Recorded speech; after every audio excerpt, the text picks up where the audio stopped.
हाँ जी मैम, हो गया। हाँ, तो क्वेश्चन था मेरा एक कि धर्म में और आध्यात्मिकता में क्या अंतर है? धर्म तो मैम जैसे सार्वभौमिक हो गया, सबके लिए हो गया, और स्पिरिचुअलिटी आत्मिक विषय हो गया, अपने लिए, आत्मा के लिए अपनी। अच्छा, और धर्म सार्वभौमिक कहाँ हुआ? अब तो ये हो गया कि हम जो मुस्लिम धर्म हो गया, जैन धर्म हो गया, बौद्ध धर्म हो गया, तो सार्वभौमिक कहाँ हुआ? वो तो अलग-अलग हो गया। धर्म के नाम तो अलग अलग है, लेकिन धर्म तो सबके लिए ही है ना। आध्यात्मिकता सबके लिए होगी ना, धर्म अलग अलग हैं सबके, स्पिरिचुअलिटी तो सबके लिए सेम हो गई ना। स्पिरिचुअलिटी का मीनिंग क्या है? आध्यात्मिकता, ईश्वर से, हाँ, नहीं, आध्यात्मिकता का एक डेफिनेशन क्या होगा? ईश्वर से जोड़ना। ओके, क्योंकि मैं ये सोचती हूँ कि थोड़ा-थोड़ा मैं भी अपनी तरफ से आपको जो मुझे पता है मैं बताती रहूँ, पर मैं ये देख लूँ कि सबका मतलब अगर नॉलेज है इस चीज़ों की तो मैं रिपीट ना करूँ, और अगर हाँ जी, नहीं है मन, तो क्या? मन को आत्मा के लिए जागरूक करना। आध्यात्मिकता क्या? परमात्मा के लिए। अच्छा, आप बताइए प्रभा मैम, हाँ जी। धर्म का परिभाषा क्या है? अब मैं तो ज्यादा पढ़ी लिखी हूँ नहीं, आपको परिभाषा हरभाषा। उसमें पढ़ने लिखने होने का मतलब नहीं है, आप भजन कीर्तन तो करते हैं ना, भगवान को तो मानते हैं ना? हाँ हाँ, बिल्कुल मानते हैं। तो वही धर्म को, हम धर्म को मानते हैं, हम हिंदू हैं, हिंदू धर्म को मानते हैं। तो धर्म और आध्यात्मिकता में छोटा-सा डिफरेंस है, वो मैं बस पूछ रही हूँ कि क्या उससे कैसे वो अलग है? है तो एक ही, लेकिन आज के टाइम में वो चीज़ अलग हो चुकी है।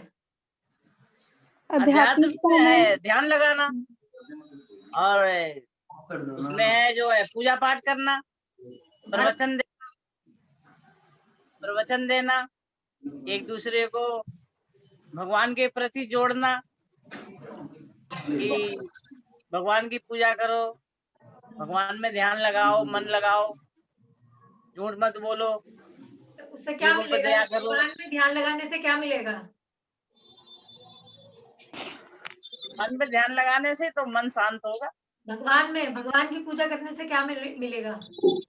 शांति। अरे मन को शांति मिलती है, और क्या मिलेगा? आपके मन को शांति है हर समय? मन को शांति जब पूजा करते तब तो मिलती है, और वैसे फिर भी उसके मिलती बाद है, क्यों नहीं मिलती?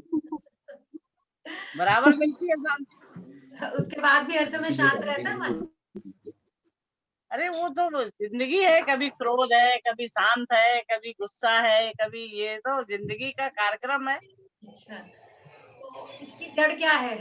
गुस्से की, लोभ की, माया की, इसकी जड़ क्या है? कारण क्या है इसका? जैसे हमें कोई बीमारी लोभ, होती है तो उसका कोई ना कोई लोभ, कारण होता है।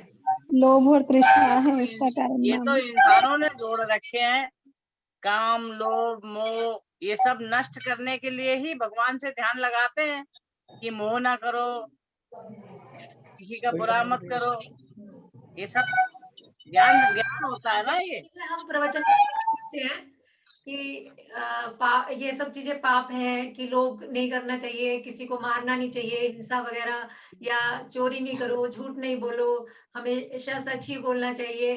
तो क्या हम वो सब चीज़ फिर भी अपने अंदर उतार लेते हैं? उतार पाते हैं? उतारते हैं, लेकिन उसमें से कुछ चीजें ऐसी हैं जो 50% नहीं उतार पाते।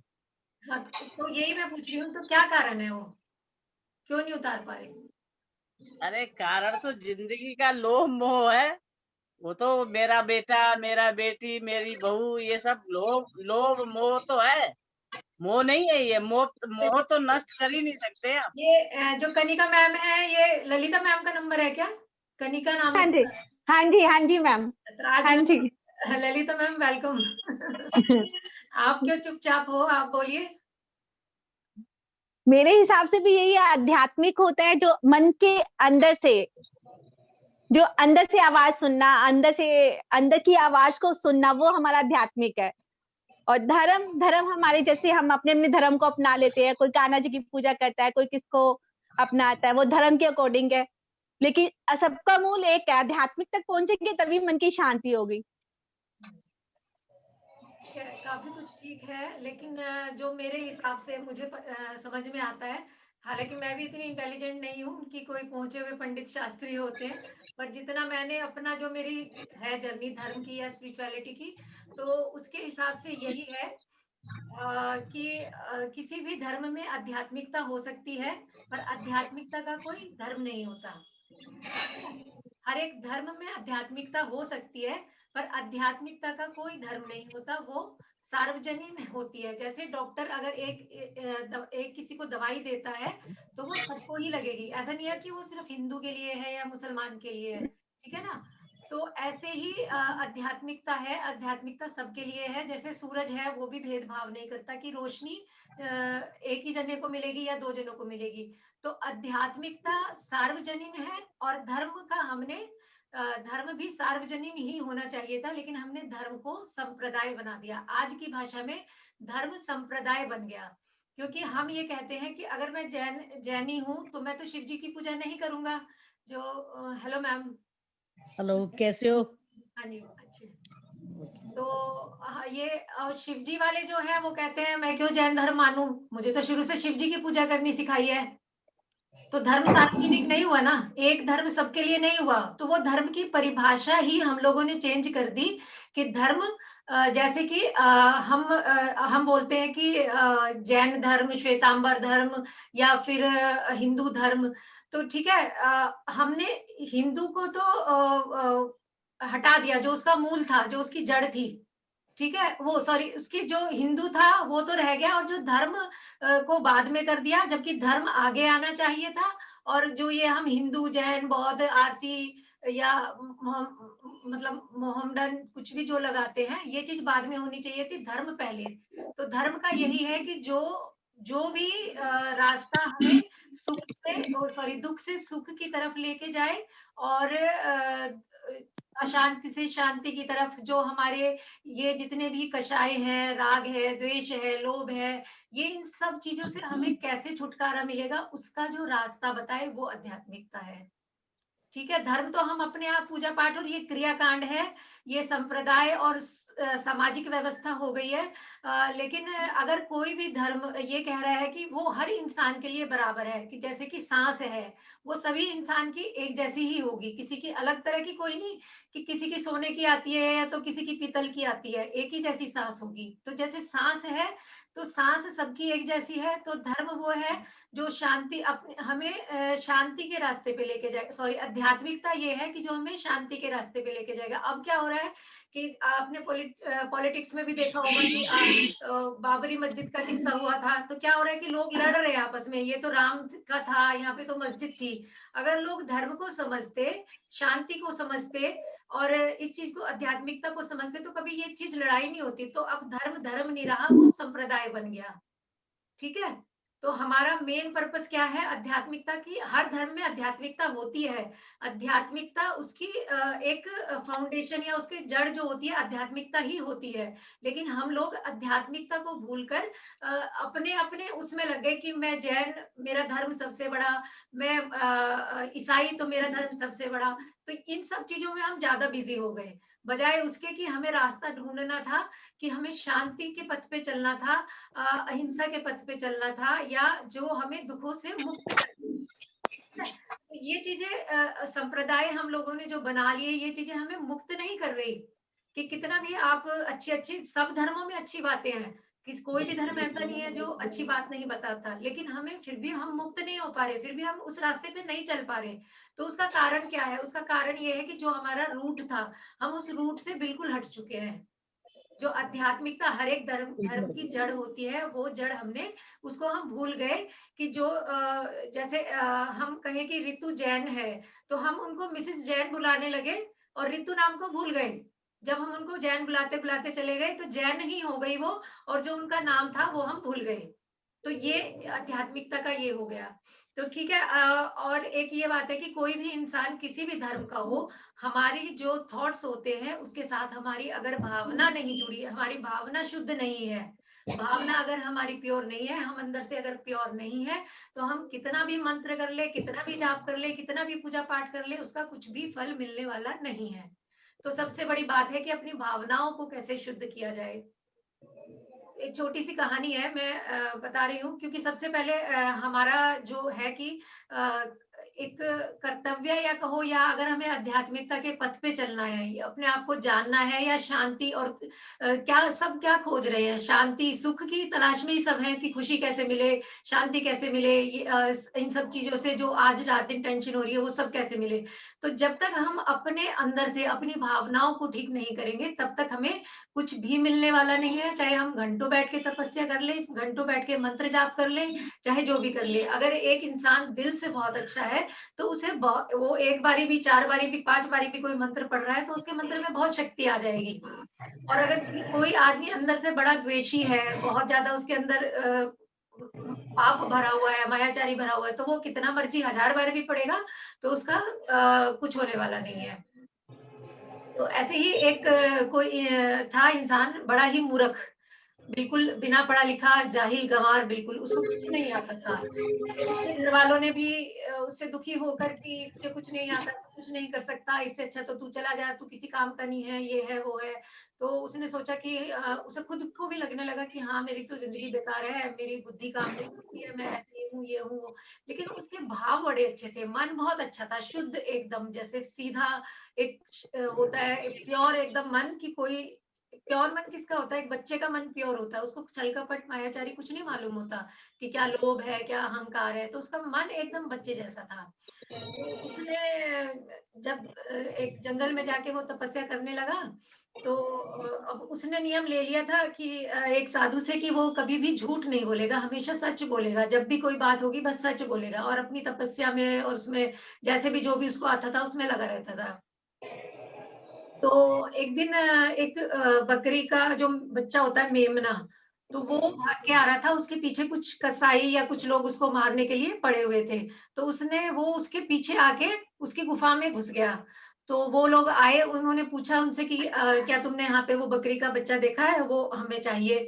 तो वो बड़ा संकट में हो गया कि अब सच बोलूं कि झूठ बोलूं, क्या बोलूं, जो सच बोला तो उसके प्राण जाएंगे, और झूठ बोला तो फिर मेरा नियम टूट जाएगा। तो उसने फिर क्या किया कि वो मतलब मौन ही रहा, किसी न किसी तरह करके उसने अपने आप को मतलब उनको मौन रहकर कि ये कुछ बोलना नहीं जानता, जैसे वो चले गए, मतलब किसी न किसी तरह उनको टाल दिया। तो सत्य बोलने का उसने नियम ले रखा था, तो वो उस नियम का, तो उसका वो नियम भी बच गया मौन से, और वो मेमना भी बच गया। तो फिर एक हमारा जो विद्या की देवी होती है सरस्वती का एक मंत्र होता है, बीज मंत्र एम, आपने सुना होगा। तो एम बीज मंत्र होता है, वो उससे देवी प्रकट हो जाती है। हमारे सारे जितने भी बीज मंत्र हैं, अगर हम उनका रोजाना मतलब ध्यान करते हैं या चैंटिंग करते हैं, तो जो बहुत महान तपस्वी होते थे, तो उनके चैंटिंग करने से देवियां प्रकट हो जाती थी हर एक मंत्र की। तो ऐसे ही जब वो बकरी का जो बच्चा था, वो करके करता है, जैसे जो उसकी साउंड होती है वो निकालता है, वो निकाल रहा था, तो उसके साथ साथ वो भी करके उस पे प्यार से हाथ फेर के ऐसे करने लगा, तो वो मंत्र एम बन गया उसके मुंह से। उसने 3 बार एम बोला तो देवी प्रकट हो गई कि बोलो क्या चाहिए, मैं कि तुमने मुझे बुलाया। कह रहा कि मैंने नहीं बुलाया आपको। तो बोले कि मैं विद्या की देवी हूँ, और तुमने एम एम बोला तो मैं प्रकट हो गई, क्योंकि तुमने, तुम्हारी जीवा से कभी भी असत्य वचन नहीं निकला। इसलिए अपने वचनों में ताकत कहाँ से आती है, हमारी तपस्या से, हमारे नियम से। हमारे जो वचन है वो भी एक आशीर्वाद बन जाते हैं। जैसे कहते हैं ना कि किसी साधु का वचन कभी खाली नहीं जाता, कि कोई बात बोल दे तो इनकी बात खाली नहीं जाती। तो उसके अंदर उसकी भावनाएं बहुत शुद्ध होती हैं, उसकी भावनाएं बहुत प्योर होती हैं। तो इन चीजों को समझना ही स्पिरिचुअलिटी है। तो वो देवी आई, फिर उसने उसको बोला कि भाई कि बोलो क्या चाहिए। तो उसने यही बोला कि मैं इतना मूर्ख हूँ, मुझे सब ऐसे ऐसे बुलाते हैं, ये वो। तो उस दिन के बाद से उसको इतना मतलब ज्ञान अपने अंदर में, उसकी बुद्धि इतनी तीव्र हो गई कि वो ऑटोमेटिकली सब कुछ बनता चला गया विद्वान। तो अपनी भावनाओं को, सबसे पहले ये है कि अपने विचारों के साथ साथ अपनी भावनाओं का जो तीव्रता है उसको भी बनाना है, और उसके प्रवाह को, उसकी जो रेडिएशंस होती है या उसकी तीव्रता और इंटेंसिटी को भी बहुत बढ़ाना है, तब जाके हम ध्यान में हर एक चीज को, जो हम हीलिंग मेडिटेशन भी करते हैं, तो अपने जब तक उसमें हम अपनी भावनाओं की रश्मियों को, भावनाओं की किरणों को बिल्कुल गहराई से नहीं जोड़ेंगे, तब तक वो चीजें असर नहीं करती। और डे बाय डे अगर कोई चीज लगती है कि हाँ हमारे अंदर कोई कमी है, सबके अंदर होती है, ऐसे संपूर्ण कोई नहीं होता, लेकिन फिर भी अगर आप ये मत सोचो कि हमें किसी को दिखाने के लिए अच्छा बनना है, हमें अच्छा बनना है अपने आप के लिए, कि अपने आप को हम कैसे हैं, हमें सेटिस्फेक्शन मिलता है अगर हम अच्छे हैं, हम किसी के भले के लिए काम करते हैं, या हम लोभ चोरी झूठ से, इन सब चीजों से दूर होते, तो हमारे मन को शांति होती है। वो किसी और को दिखाने का नहीं कि हाँ कि देखो हम बहुत अच्छे हैं। तो ठीक है, तो भावनाओं का जुड़ना हर एक चीज में बहुत जरूरी है, तभी आपकी वो सारी चीजें, जो भी आप मेडिटेशन कर रहे हैं उसमें जुड़ोगे, और जितना गहराई से जुड़ोगे, जितना गहराई में उतरोगे, उतना ही ज्यादा आप बहुत जल्दी उस अपने एक एम जो हमारा होता है मेडिटेशन का, कि शांति को पाना, शून्य में निर्विचार। कई बार मुझे देखा हो, मैं आती हूँ उसके पास मैं उधर चलते ही क्लास लेती हूँ। नेट ऑफ हो गया, चला गया था। नंदिनी जी राम राम फिर से। आज नेट की प्रॉब्लम आ गई है। कोई बात नहीं। हाँ, आज मैंने ये जूम पे किया है इसलिए कि ये परचेज कर लिया मैंने, आज कट नहीं होएगा बीच में। आज हम गप्पे मार रहे थे फिर आपस में हम। अच्छा, अच्छी बात है। तो म्यूट कर रहे हैं। करते हैं बस अपना फिर अब मेडिटेशन, ठीक है। तो कितनी देर हाँ जी। बैठने का है आज? 6:40 हो चुके हैं। कितनी देर का करना मेडिटेशन? कितनी देर में कंप्लीट करना है? 6:40 हो गए हैं, अब जल्दी से शुरू कर रहे हैं। आधा घंटा बहुत है मैम। हाँ, 7:30 आधा तक घंटा करा बहुत। लीजिए। 7:30 7:30 तक। ठीक है। फिर बाद में लास्ट के 15 मिनट ऐसे ही रहेंगे, और शुरू में हीलिंग मेडिटेशन कराऊंगी, और लास्ट के 15 मिनट्स ठीक है। आनापान वाला जो कल कराया था वही, ठीक है। आनापान, किसी का कोई क्वेश्चन तो नहीं है? पहले सुमन जी आप कुछ पूछना चाह रही हैं क्या? नहीं जी नहीं। नहीं, कुछ नहीं पूछना। तो ये कहानी आपको अच्छी नहीं लगी? बहुत ही अच्छी थी, मैंने सुनी हुई है। अच्छी नहीं हुई है। आप पहले ही बता देते मुझे कि सुनी। तो उसके बाद वो काली रस बन जाता है। हाँ। तो चलो आपने पूरी कर दी तो अच्छा है।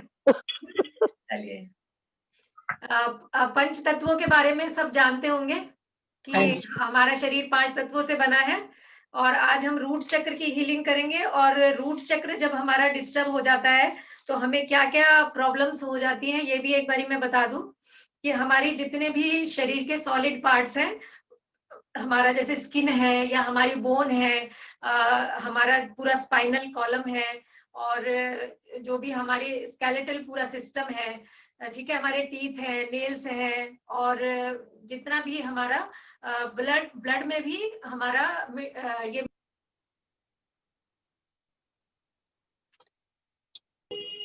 आज नेट बड़ी प्रॉब्लम कर रहा है, नेट में आज प्रॉब्लम हो रखी है। कोई बात नहीं है नंदिनी जी, कोई दिक्कत बार नहीं है, चले जा रहा है नेट। कोई दिक्कत नहीं है।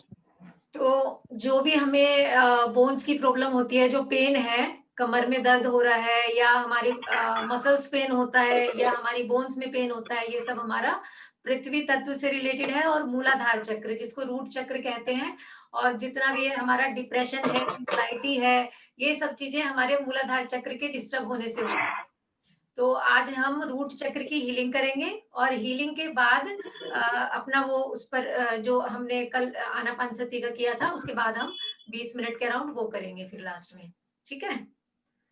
तो और ये भी है कि और क्यों होता है ये कि हम जब नेचर से बिल्कुल डिस्कनेक्ट हो जाते हैं, मिट्टी तत्व से हम डिस्कनेक्ट हो जाते हैं, तब ये प्रॉब्लम्स होती हैं। आप अगर कभी आपने पहले गांव वगैरह में देखा होगा कि बच्चों को, जिन बच्चों के पैर कमजोर होते थे, तो नदी के किनारे उनको मिट्टी के अंदर गर्दन तक दबा देते थे।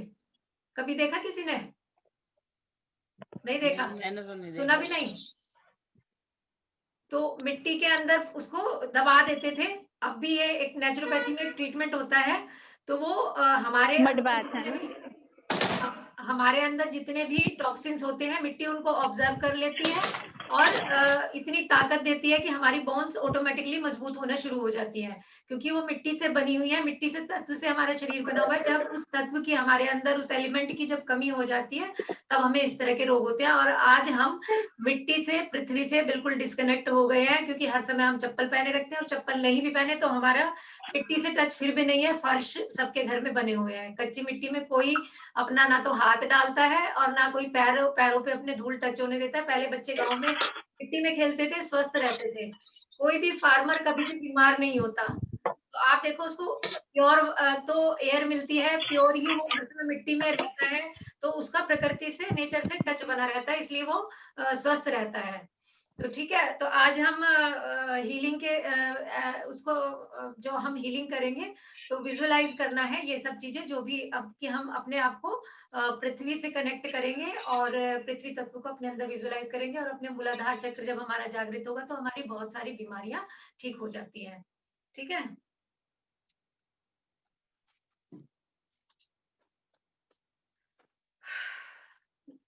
सभी हाथ जोड़ लेंगे,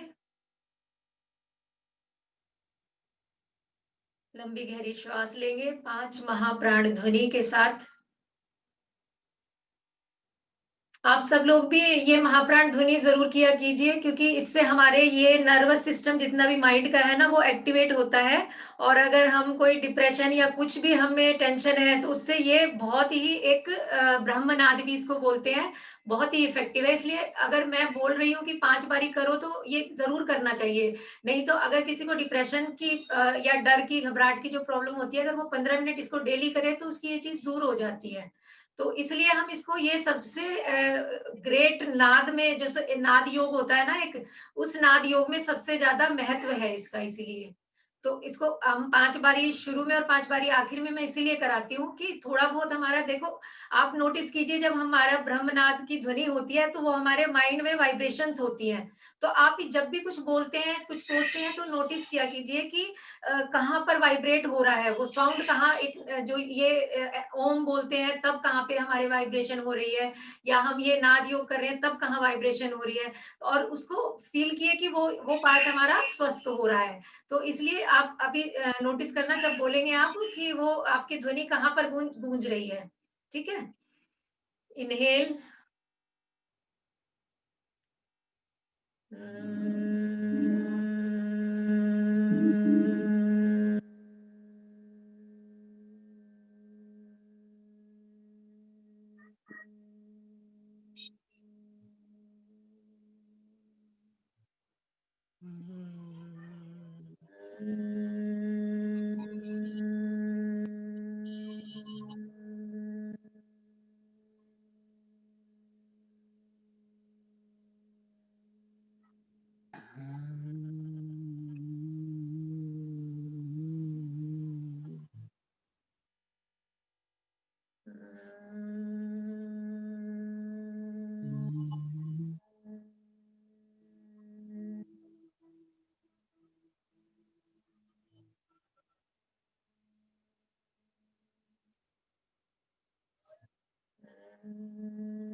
Oh God, oh universe, all my guiding angels, all my gurus, all divine souls, divine energy, please bless us, bless us, bless us. आज एक अफर्मेशन क्रिएट करेंगे, आप भी बोलेंगे, I am physically, mentally, emotionally, please बोलिए, physically, mentally, emotionally, spiritually and financially happy, healthy and strong. जो हम सोचते हैं वो हो जाता है, इसको अफर्मेशन हम बोलते हैं। Thank you God, thank you universe, हे ईश्वर हमें आशीर्वाद दे, आशीर्वाद दे, आशीर्वाद दे। हर समय कृतज्ञता से भरे रहना है। और आज का नियम है कि अगले 24 घंटे के लिए मैं अपने क्रोध का त्याग करती हूँ। किसी भी बात पर कोई गुस्सा नहीं करना, सिर्फ 24 घंटे के लिए। अगर गुस्सा आए भी तो अपनी ब्रेथ पर अपने ध्यान को लेकर जाना है। Thank you. आंखें बंद कर लेंगे, कोई भी एक पोस्चर में बैठ जाएंगे, कंफर्टेबल पोस्चर में जिसमें हिलना ना पड़े। कमर सीधी, गर्दन सीधी।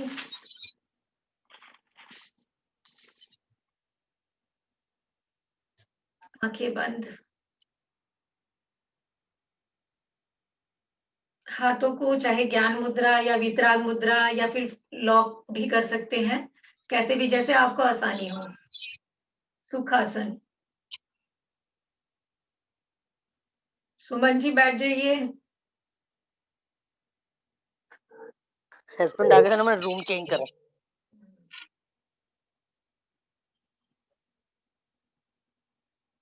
लंबी गहरी श्वास भरेंगे। अपने पैर के अंगूठे पर अपने ध्यान को लेकर जाएंगे।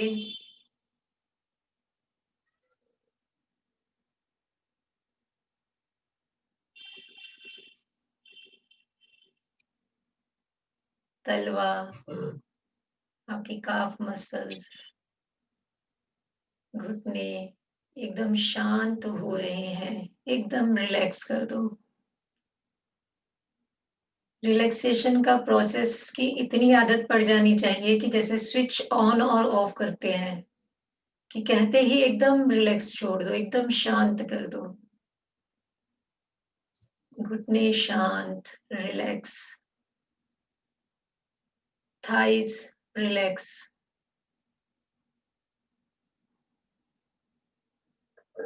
आपकी कमर, पेट, कंधे, हाथ एकदम रिलैक्स। हथेलियां एकदम रिलैक्स, शांत। गर्दन एकदम रिलैक्स।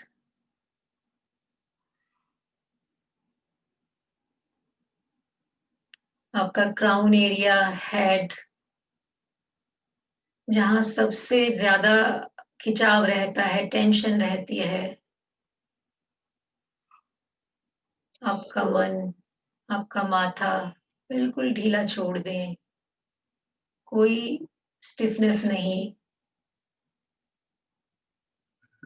हमारे दांतों में भी बहुत तनाव रहता है। जब हमें गुस्सा आता है तो हम सबसे पहले अपने दांत दबाते हैं। तो चेक करें अपने दांत, मसूड़े, जीभ, सब कुछ रिलैक्स।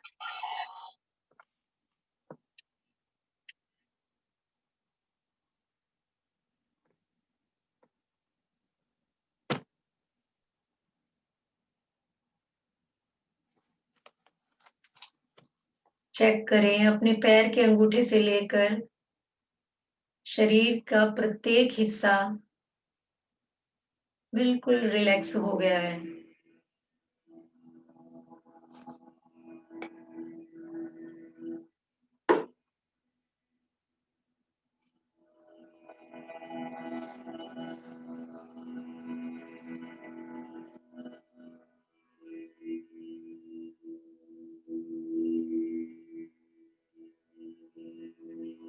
एकदम शांत।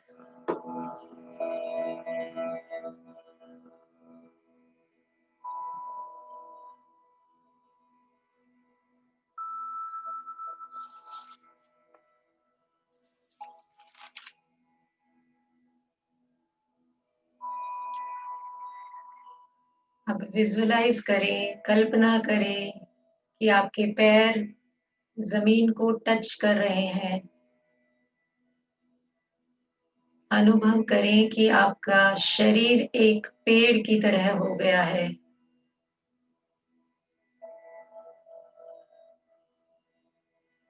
एक कल्प वृक्ष बन गया है।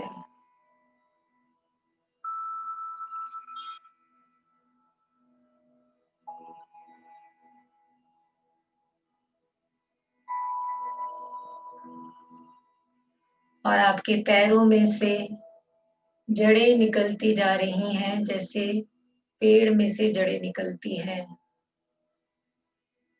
और वो धरती माँ के गर्भ में समाती जा रही है। अपने आप को बिल्कुल सुरक्षित महसूस करें, जैसे माँ की गोद में एक बच्चा सुरक्षित होता है।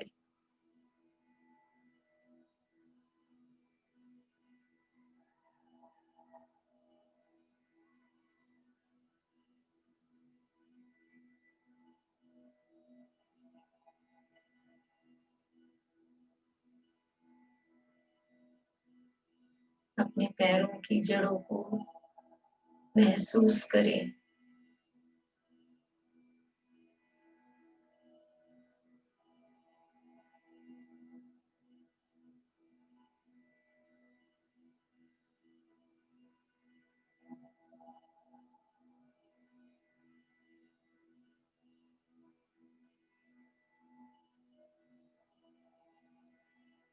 अब आपके पैरों की जड़ों के माध्यम से आपके अंदर जो भी रोगाणु है, विषैले तत्व है, वो सब धरती के गर्भ में दिव्य अग्नि में जलते जा रहे हैं। आपके पैरों का दर्द वो भी अग्नि में समर्पित हो गया। आपके एड़ी और घुटनों का दर्द वो भी अग्नि को समर्पित हो चुका है।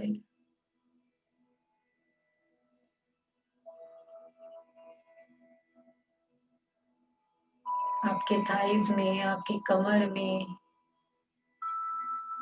आपकी गर्दन में, कंधों में सारा दर्द, सारा दुख, जहाँ कहीं भी आपके शरीर में दर्द है, कल्पना करें कि वो दर्द उन जड़ों के माध्यम से धरती में एक दिव्य अग्नि में प्रवाहित होता जा रहा है।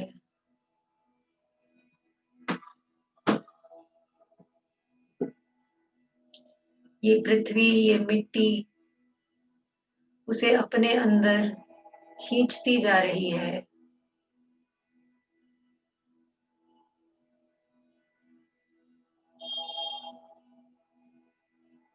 चाहे शारीरिक वेदना है, चाहे मानसिक वेदना है, चाहे भावनात्मक कोई पीड़ा है, सारा दर्द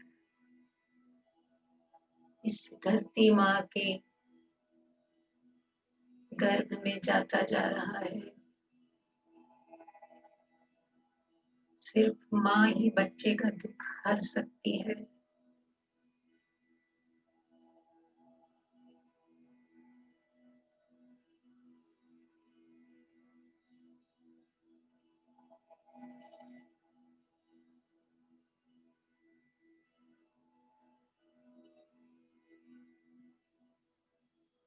कोई डिप्रेशन की समस्या है, कोई घबराहट की समस्या है, सब अपनी माँ के सामने बोल दो। वो सारे दुख अपने अंदर खींच लेगी।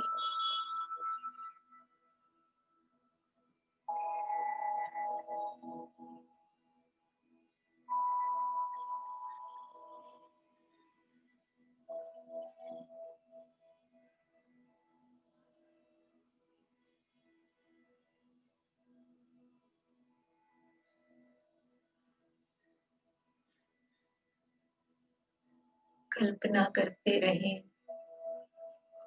धीरे धीरे सारी नकारात्मक ऊर्जा, सारी नेगेटिविटी, सारे रोग आपके पैरों की जड़ों के माध्यम से धरती में दिव्य अग्नि में प्रवाहित हो रहे हैं।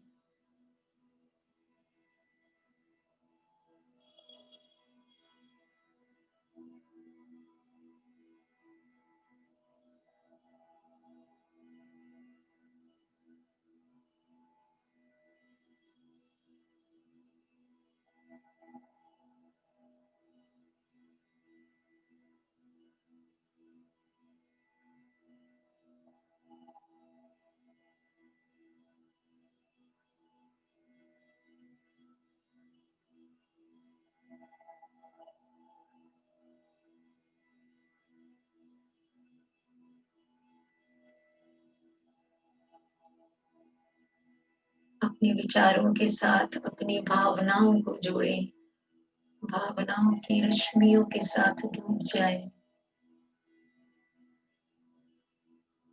उन वाइब्रेशंस को महसूस करें जो आपके पैरों में आपके रोग के कण धरती में जाते जा रहे हैं।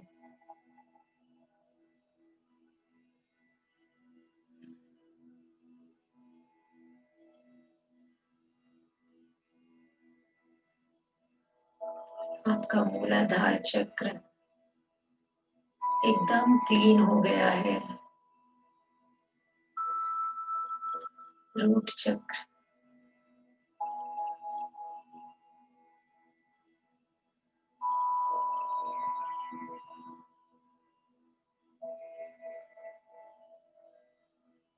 जो हमारी टेल बोन में होता है, सबसे नीचे जहां हम बैठते हैं वहां पर हमारा रीढ़ की हड्डी में मूलाधार चक्र, ये चक्र यदि ब्लॉक हो जाता है तभी हमें बहुत सारी बीमारियां हो जाती हैं, क्योंकि ये ब्रह्मांड से अपनी एनर्जी को सर्कुलेट नहीं कर पाता। जो 72,000 नाड़ियों में सर्कुलेशन करना है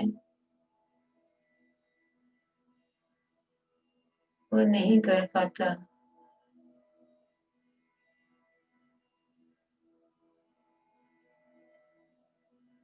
महसूस करें अपने मूलाधार चक्र को, रेड कलर का एकदम प्योर हो गया है।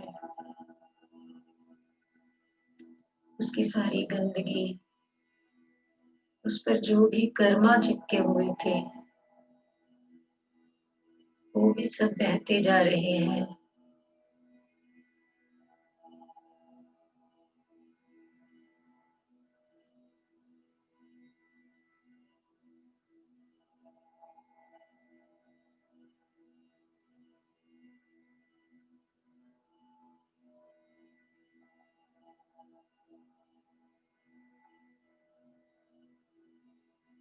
अपनी भावनाओं को और गहरा कीजिए।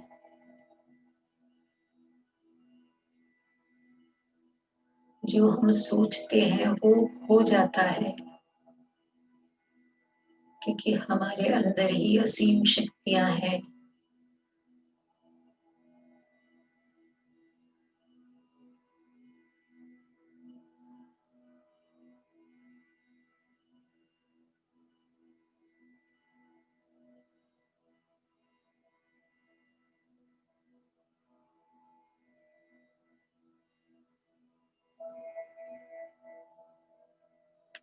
अब इस धरती के कारण मेरा शरीर और मेरी आत्मा बिल्कुल शुद्ध हो गई है। तो इस धरती माँ को, पृथ्वी माँ को thank you, thank you, thank you. उस दिव्य अग्नि को बार बार धन्यवाद, जिसने हमारे दुख और दर्द को, हमारी नकारात्मक ऊर्जा को जला दिया है। Thank you, thank you, thank you.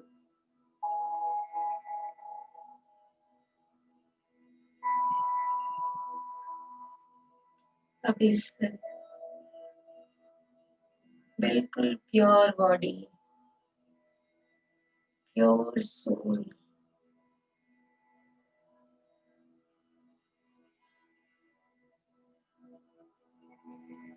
ईश्वरीय ऊर्जा का एक गोल्डन कलर का बादल,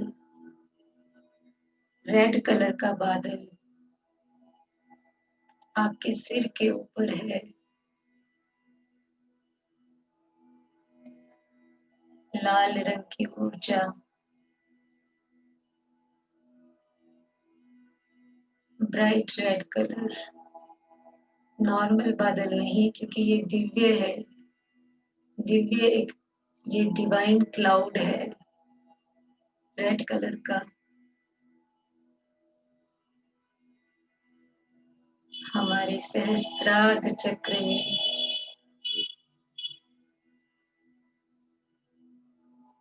दिव्य लाल रंग की ऊर्जा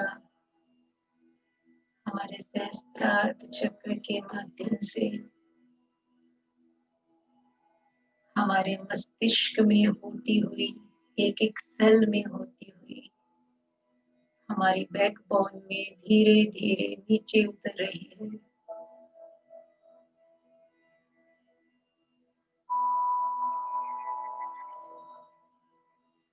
डिवाइन रेड कलर चमकता हुआ ब्राइट,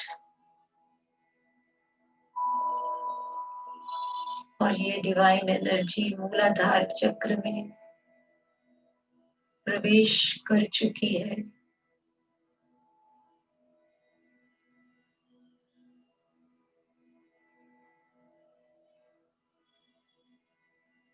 अब ये मूलाधार चक्र, रूट चक्र रेड कलर से खिल उठा है।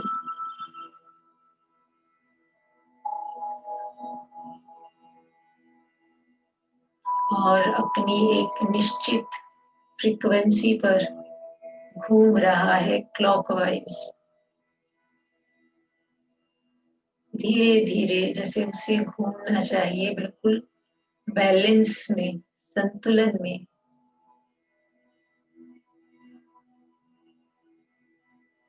विजुलाइज करें आपकी रीढ़ की हड्डी जहां से शुरू होती है वहां पर लाल रंग का मूलाधार चक्र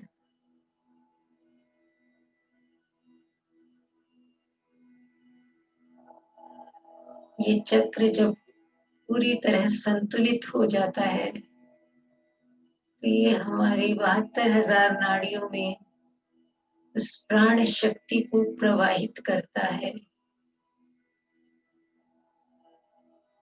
हमारे प्राण शरीर में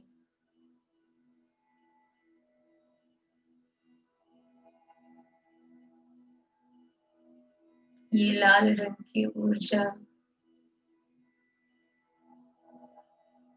आपके शरीर की एक एक कोशिका को एनर्जी दे रही है, उसे स्वस्थ कर रही है।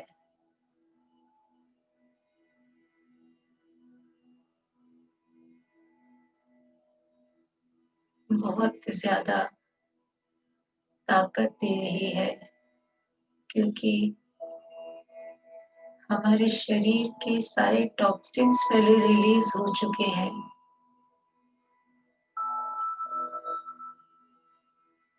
हमारा शरीर इस दिव्य लाल रंग की ऊर्जा से चमक उठा है। आपका चेहरा ये लाल रंग की ऊर्जा से खिल गया है, एक डिवाइन सोल की तरह।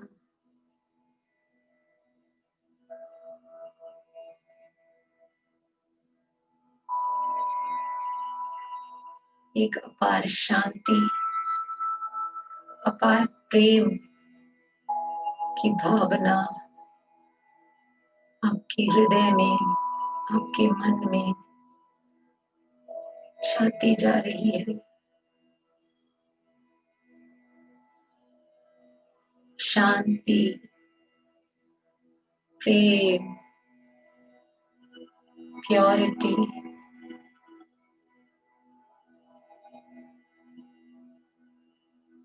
जो मेरा शुद्ध स्वरूप है, जो मेरा अधिकार है, जो मेरी आत्मा की प्रॉपर्टी है,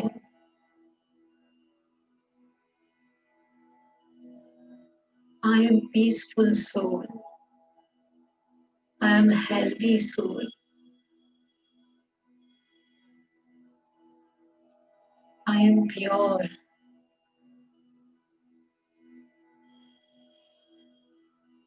मैं आत्मा बहुत शक्तिशाली हूँ। I love myself, I am very important for me.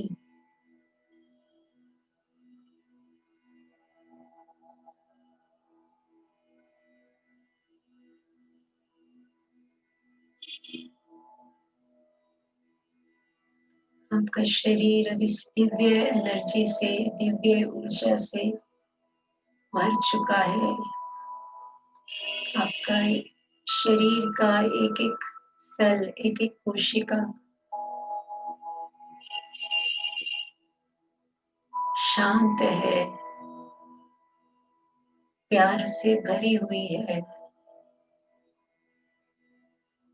खुशी का नाद गूंज रहा है आपके पूरे शरीर में, आपकी पूरी आत्मा में।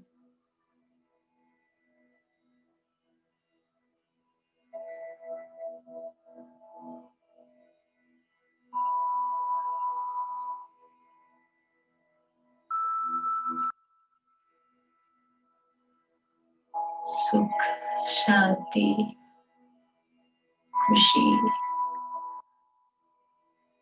ये सब अंदर की यात्रा है, बाहर की नहीं।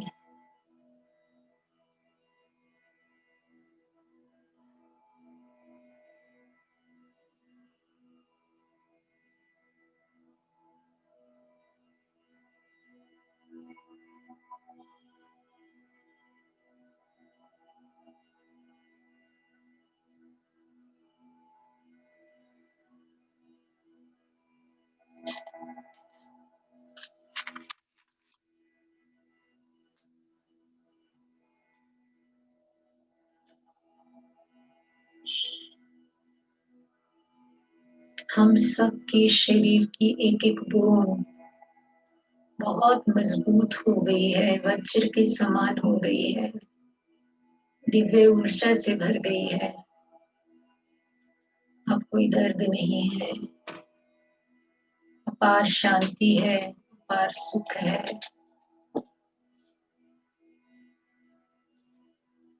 आज मैं हर दर्द से मुक्त हूँ।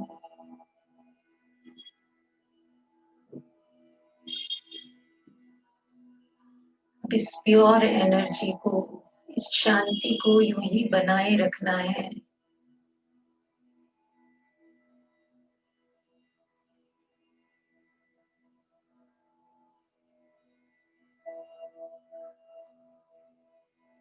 चलते हैं अपनी सांसों की यात्रा पर, यहाँ ईश्वर मिलेंगे।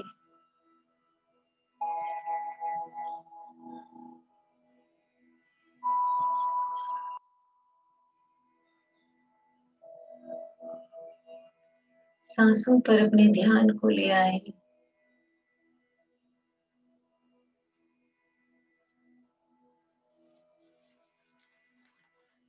जैसी भी है, चाहे छोटी है चाहे बड़ी है,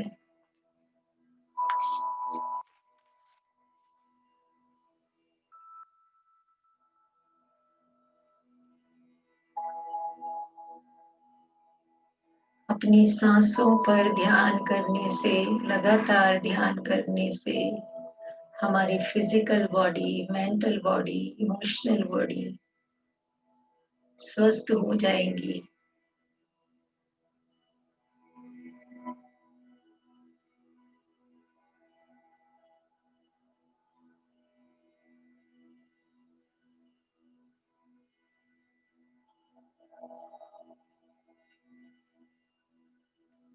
हमारे शरीर में जब ऊर्जा की कमी हो जाती है, उसे जीवनी शक्ति की कमी हो जाती है, जिसे इम्यूनिटी पावर भी कहते हैं,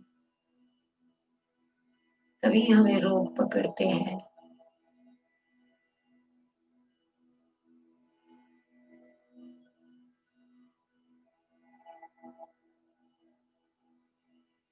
जब हम अपनी सांसों पर ध्यान करते हैं, धीरे धीरे हमारे विचार शांत होते जाते हैं, शरीर स्थिर, जीवा भी स्थिर और मन भी स्थिर।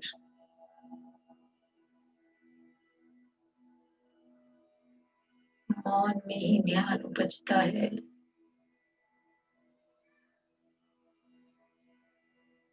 जिसे श्वासों की गति महसूस ना हो, वो थोड़ी देर के लिए अपने श्वास को लंबा और गहरा कर ले। जब फील होना शुरू हो जाए उसके बाद फिर नॉर्मल सांसों पर आ जाए। सिर्फ साक्षी बनकर देखना है।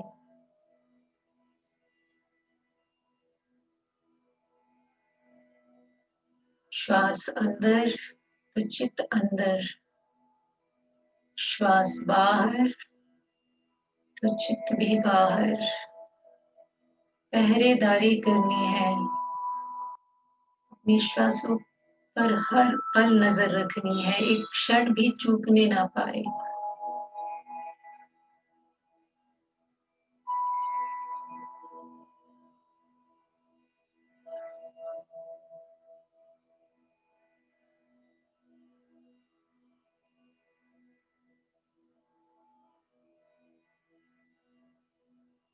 जब हमारे विचारों का द्वंद रुक जाता है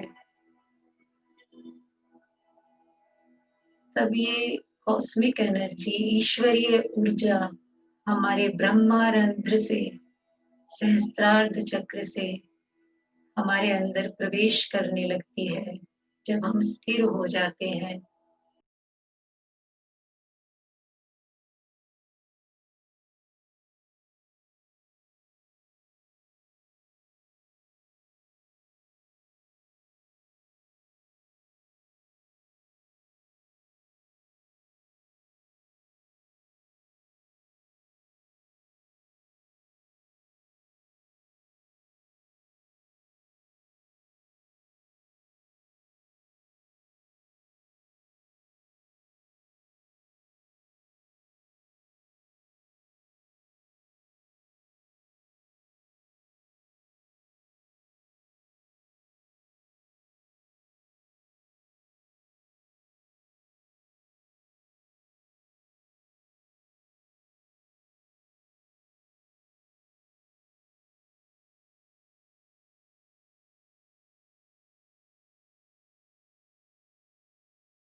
जिसको भी महसूस नहीं होता सांसों का आना जाना, वो थोड़ा श्वास को नाभि तक ले जाए। धीरे धीरे लंबी गहरी श्वास भरे, धीरे धीरे छोड़े। जब महसूस होने लगे तो नॉर्मल ब्रेथ पर आ जाए।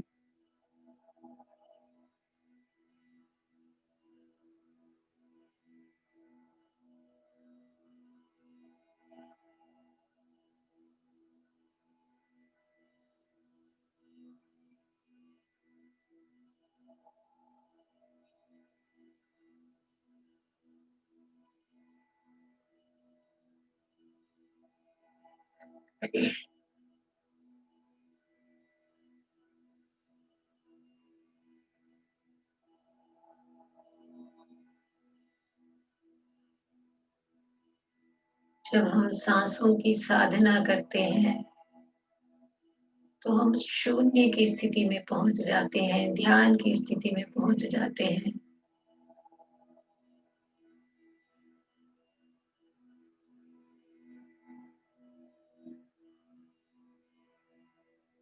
और उस शून्य की स्थिति में ही ये प्राण शक्ति, जीवनी शक्ति हमारे अंदर बहने लगती है।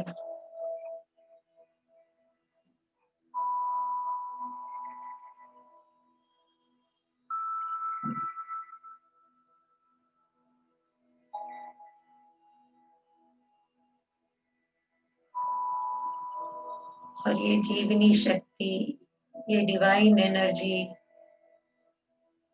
बहुत इंटेलिजेंट है। जिस सेल को जितनी जरूरत होती है उतनी ही उसमें उसको एनर्जी देती है और वो स्वस्थ हो जाता है।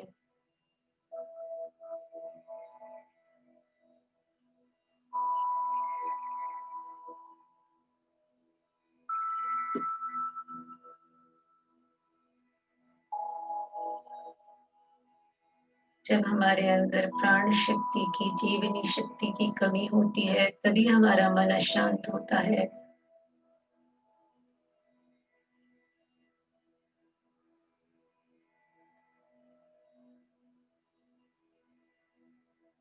श्वासों पर ध्यान लगातार, कंटिन्यूसली, सिर्फ सांस।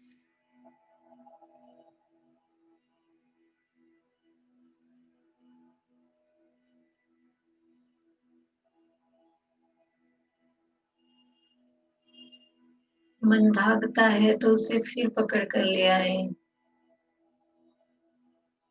फिर सांसों पर टिका दें।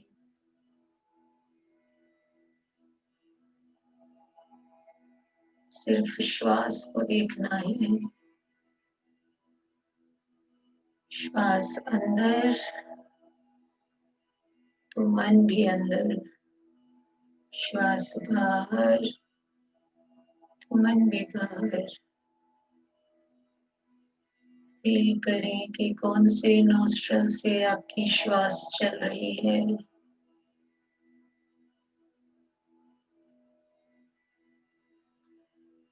इस श्वास के आने जाने में ही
स्थिरता, सजगता और जागरूकता को बनाए रखें।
ऐसे ही ध्यान की स्थिति में ही मंगल भावना करेंगे।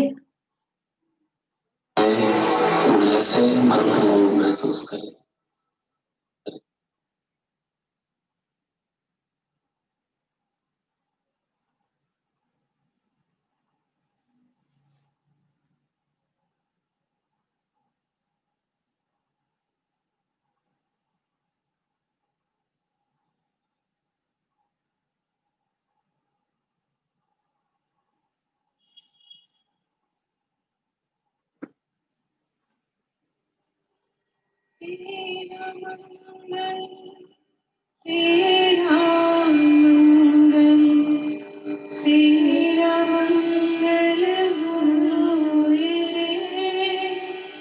सबका मंगल, सबका मंगल, सबका मंगल होए रे।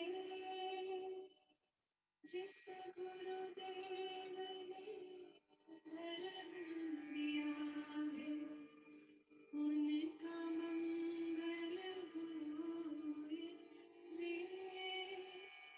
जिस जननी ने जन्म दिया है, उसका मंगल होए रे। पाला पोसा और बढ़ाया, उस पिता का मंगल होए रे।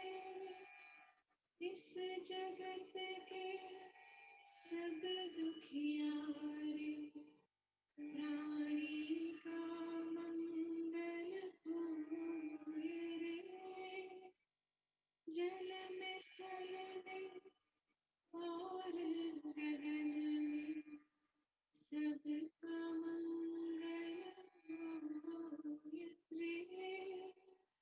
अंतर मन की गाँठें टूटे, अंतर निर्मल होए रे।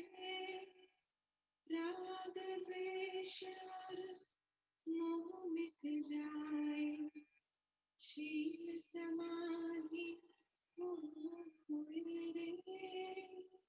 शुद्ध धर्म धरती पर जागे, पाप पराजित होए रे।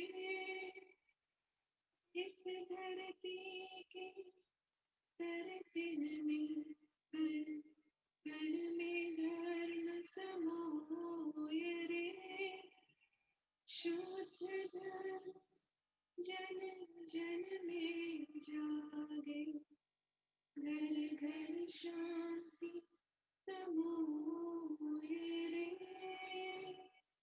तेरा मंगल मेरा मंगल सबका मंगल होए रे।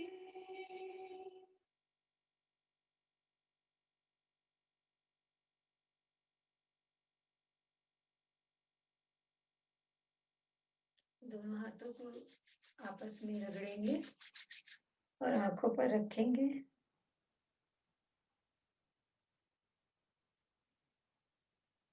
और अपने आप को उस दिव्य ऊर्जा से स्वस्थ महसूस करेंगे। Thank you God, thank you universe, thank you all my guiding angels, thank you all gurus, thank you all of you, thank you, thank you, thank you.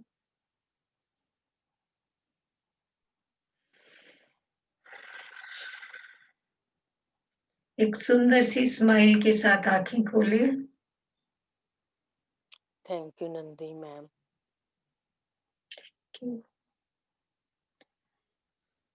जब हम मेडिटेशन करते हैं तो एक शांति तो हमारे चेहरे पे होनी ही चाहिए, पर एक थोड़ी सी मुस्कान भी अगर ले आए तो और अच्छा लगेगा, क्योंकि हम अपनी शांति और अपने भले के लिए कर रहे हैं। और अपने आप से प्यार करना है।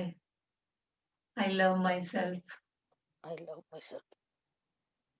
सबसे तो हम करते ही हैं, लेकिन जो इंसान खुद से प्यार करता है वो तभी दूसरों से प्यार कर सकता है। जो इंसान खुद को प्यार नहीं करता वो कभी दूसरे से भी प्यार नहीं कर सकता।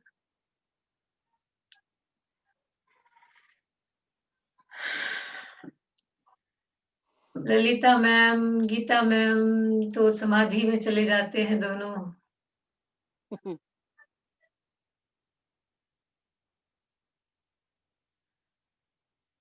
एक और मैं बात सोच रही थी कि जब भी आप मेडिटेशन करें तो अगर एक निश्चित स्थान होता है, एक ही स्थान पे बैठ के अपना मैट भी अलग रखें। कोशिश करें कि बेड पर ना करें। ओके। और एक ही जगह हो, एक ही समय हो, शांतपूर्ण वातावरण हो, एक ही दिशा में हो, पूरब या उत्तर की तरफ मुंह करके अगर हम करते हैं तो फिर, और जिस समय हम मेडिटेशन में बैठे तो हमारा पेट भी हल्का होना चाहिए कि लाइट फूड खाया हुआ हो या खाली पेट करें। तो अगर हम इन चीजों का ध्यान रखते हैं तो हमें ध्यान बहुत जल्दी घटित हो जाता है, हमारी आत्मा बहुत जल्दी पवित्र हो जाती है। साथ साथ में अपने भावों की निर्मलता पर भी विशेष ध्यान देना है कि अपने भावों को शुद्ध करना है, किसी और को दिखाने के लिए नहीं, बल्कि अपने चित्त को शुद्ध करना है।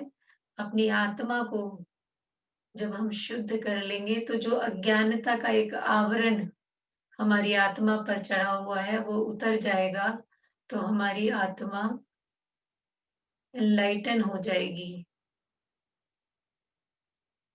जो कि पहले से ही उसमें सारे गुण हैं, लेकिन उसमें अज्ञानता का प्रकाश, अज्ञानता का अंधेरा, वो सब तभी हटेगा जब हम अपने अंदर को सिर्फ अपने शरीर की शुद्धि नहीं, अपने भावों की भी शुद्धि करेंगे, अपने वचनों की भी शुद्धि करेंगे।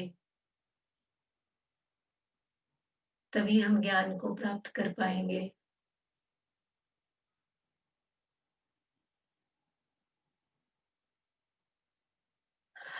सो ललिता मैम, आज भी फीलिंग हुई कि नहीं ब्रेथ? अच्छा लगा, रिलैक्स हुई एकदम से। नहीं, जैसे कल कह रहे थे आपकी मेरे को सांस को महसूस नहीं होता, वो आज होना शुरू हुआ। कल से थोड़ा कुछ फर्क लगा? हाँ, थोड़ा सा महसूस कर रही थी। हाँ, जब क्योंकि श्वास बाहर जा रही है तो पता चल रहा था कि पता ये चल जा रहा है। रही है और आ रही है। हाँ। बस इसको पकड़ के रखना है, यहीं पे सब कुछ मिलेगा, सब कुछ, सुख, शांति, पैसा, सब कुछ जो भी चाहिए ये यहीं पे ही है, सब अपने अंदर में इसी के सहारे उतरना है। राधिका मैम, ओ राधिका नाम लिखा आ रहा है इस पे, सॉरी। गीता मैम, मेरा बार बार हाँ आंखें जी। बंद। हाँ, आ गए आप, नमस्कार वापस आ मैम। जाइए। हाँ जी मैम, वापस आ मेरा जाइए। दूसरा नाम राधिका भी है इसीलिए। अच्छा अच्छा अच्छा, वापस आ जाइए। हाँ जी, आ गए। मेरा मन इतना कर रहा था कि मैं आंखें बंद करके बैठ जाऊं, लेकिन मुझे बार बार बोलना पड़ रहा था और बार बार आज नेट परेशान कर रहा था। हाँ जी। जूम तो हो गया आज ओके कि आज नहीं कटना था, जूम का तो मैंने ले कर लिया वो तो, लेकिन आज बार बार नेट में थोड़ा डिस्टरबेंस आ रहा था। हाँ, वो लेकिन कई बार आ जाता अब है। मेरी आवाज तो आ रही थी ना आपको कंटिन्यू?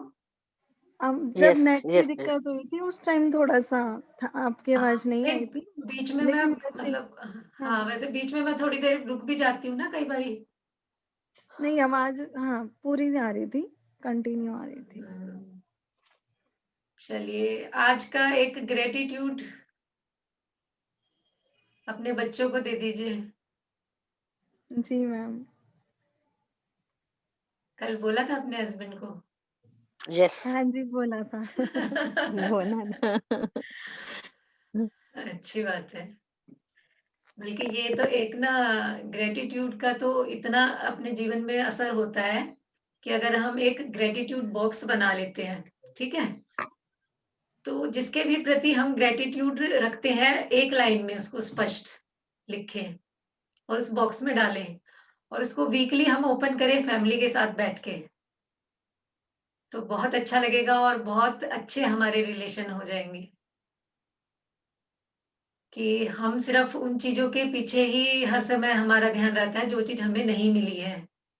जो चीज हमें मिला है अगर उसको हम देखना शुरू करेंगे तो हम शायद गिन भी नहीं पाएंगे, लेकिन हमारा ध्यान कहाँ रहता है? जो नहीं मिला। तो जो भगवान ने हमें दिया है तो उसके लिए हमें थैंकफुल होना है, तो आगे तो सब कुछ अपने आप मिलता चला जाएगा। हर समय हमारा जो ध्यान है वो सिर्फ शिकायतों में रहता है, चाहे अपने हस्बैंड से हो चाहे बच्चों से हो। लेकिन बच्चों ने हमने अपने स्वार्थ के लिए हम बच्चों को जन्म देते हैं या जो भी, कि एक हमें संपूर्णता एक औरत की तभी होती है जब वो एक माँ बन जाती है। तो बच्चे ने हमें संपूर्ण किया, उसके लिए हमें उसको ग्रेटिट्यूड देना ही चाहिए। वो हमारी मर्जी से दुनिया में आया है बेशक, लेकिन उसके बिना हम कितना अधूरा महसूस करते हैं। जिनके बच्चे नहीं होते तो उनको देखो कि उनके पास बच्चा नहीं है तो वो उनको कैसा फील होता है। तो हमेशा अपनी निगाह जो मिला है हमें उस पर रखेंगे तो कभी हम दुखी नहीं होंगे। तो उसके लिए ग्रेटिट्यूड की हर एक चीज के लिए जो भी हमें मिली है, आज ये हमें कम्युनिकेट करने का एक जो साधन दिया है ये भी हमें ईश्वर ने दिया है। इसके लिए भी ग्रेटिट्यूड होना चाहिए कि हम लोग जुड़ पा रहे हैं एक दूसरे से। ठीक है ना मैम? तो आज 24 आवर्स का तो क्रोध का त्याग है, गुस्से का, एंगर का त्याग है। तो आप सब ध्यान रखेंगे, ठीक है? हेलो। ठीक जी मैम, ठीक है। हाँ, और क्या कल तो मैम? ऑफ है, ठीक है, कल हाँ मंडे जी। है, कल ऑफ है, ट्यूसडे को हम लोग मिलेंगे। और एक ग्रेटिट्यूड आज बच्चों को देना चाहेंगे कि नहीं? देंगे बिल्कुल देंगे देना देंगे चाहेंगे बिल्कुल। मैम। बिल्कुल देना चाहेंगे। तो आप बताइए अपना एक एक। सुमन, सुमन मैम आप बताइए। मैं तो आज इसलिए दूंगी, मेरी बेटी ने आज बड़ा अच्छा घर साफ करा, नीट एंड क्लीन। अरे वाह, वेरी गुड। तो उसको थैंक यू जरूर बोलिएगा।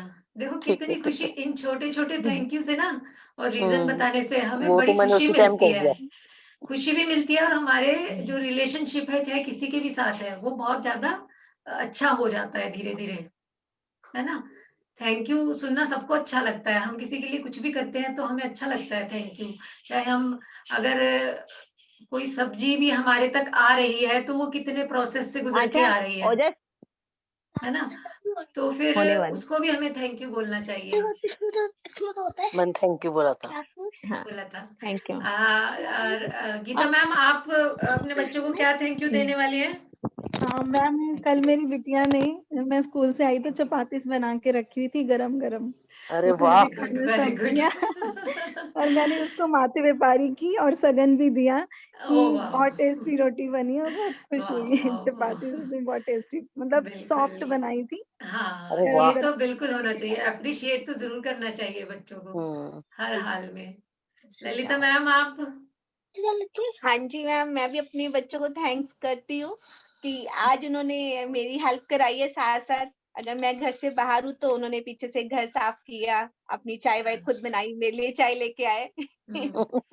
तो साथ साथ उनको थैंक यू बोला था? हाँ जी, थैंक यू। मेरे पास नहीं है मेरे पास नहीं है, पूछ रहे हैं कि मम्मा हाँ, कौन है। तो बहुत जरूरी है। देखो इससे ना बहुत हमारा बॉन्ड एक ना इतना क्लियर होता है, बहुत ज्यादा। तो क्योंकि जो चीज हम दूसरों से एक्सपेक्ट करते हैं वो चीज हमें देनी भी पड़ेगी, है ना? हम किसी के लिए कुछ भी करते हैं थोड़ा सा भी, तो हमें लगता है किसी ने थैंक यू बोल दिया तो हमें अच्छा लगता है कि जैसे कि वो तभी की तभी ऋण उतर गया अपना, कि हाँ जी, कम्युनिके हाँ, तो इन छोटी-छोटी चीज़ों से ही हमारा जीवन सुंदर हो जाता है। तो बस इन्हीं चीज़ों का ध्यान रखना है और आज 24 घंटे बस गुस्सा नहीं करना किसी पर भी, और आप सब खुश रहें और स्वस्थ रहें। चलिए ठीक है। थैंक यू ऑल ऑफ नन्ही यू। मैम, आपका भी थैंक यू है। Thank you. Thank you so much ma'am. Okay, thank you. Ma'am, okay. Good night. Good good night, night. Sweet dream. Good night ma'am, thank you good ma'am, night. Good night. Good night. Thank thank you you. So much. ये सही है भैया, एक दो तीन के साथ दिख रहा है ऑनलाइन बात कर